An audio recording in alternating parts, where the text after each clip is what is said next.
Did you know that if Janet Jackson's costume hadn't been torn that weird night, YouTube as we know it might never have existed? The story starts with the single most complained about TV moment in American history, and it all came down to a few seconds.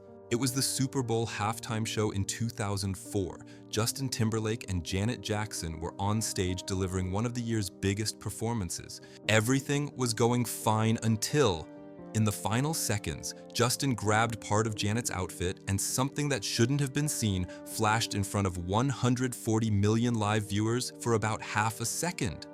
The moment detonated like a bomb. Janet Jackson immediately became the most Googled word at the time. Millions of people around the world frantically sat at their computers searching for the clip. But there was a huge problem. There was nowhere to easily find that video. Back then, video sharing sites didn't exist. Internet speeds were slow, and tracking down a short clip was like finding a needle in a haystack. That's exactly where three young geniuses enter the story. One of them was Jawed Karim. He searched and searched that night and couldn't find the footage. Email wasn't practical for such large files. That's when Jawed and his friends realized the internet had a huge hole. There's no simple place to share videos. That missing piece sparked the idea for YouTube. But who were these three? Chad Hurley, Steve Chen, and Jawed Karim, former PayPal colleagues often called the PayPal Mafia. When eBay acquired PayPal, they cashed out and wanted to start something new. Contrary to the garage startup myth, YouTube's story was different.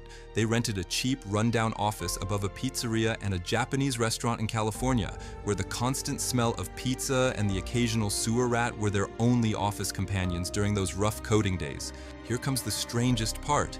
YouTube, the site where you now watch cooking tutorials and gameplay, was originally intended as a dating site. Yes, really. Their slogan was, "Tune in, hook up." The idea? People would upload videos of themselves, list traits they had, and say what they were looking for, a sort of video Tinder. The result? An embarrassing flop. Nobody, and I mean nobody, uploaded videos. They even advertised in newspapers offering $20 to any woman who uploaded a clip. Still nothing. For 5 whole days, the site was completely dead. When the dating angle failed, they made a radical pivot. Forget a specific topic. Let anyone upload anything, cats, travel, whatever. Then, on April 23, 2005, at 8:27 p.m., the internet turned a page. Jawed Karim uploaded the first YouTube video, a 19-second, low-quality clip at the San Diego Zoo. What did he say? These elephants are really cool because they have long trunks.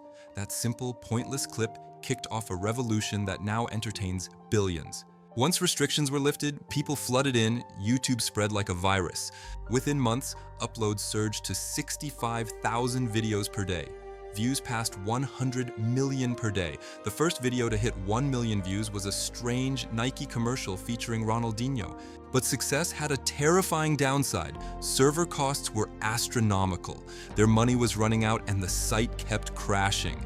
They'd become victims of their own success and desperately needed a savior, somebody with a very deep pocket. Google, which had its own video service, realized it couldn't beat this little site above a pizza shop, so they moved to buy it. Larry Page and Sergey Brin met with Chad and Steve, not in a luxury tower, but in a humble Denny's restaurant to avoid the press. There, the billion-dollar deal was cooked up. Only 18 months after that zoo video, Google bought YouTube for $1.65 billion. Interestingly, Chad Hurley stayed on as CEO, while Jawed Karim, the kid who uploaded the zoo clip and had once chased Janet Jackson footage, took his share and went back to Stanford to continue his studies. It's almost like he just wanted to find that video and then move on.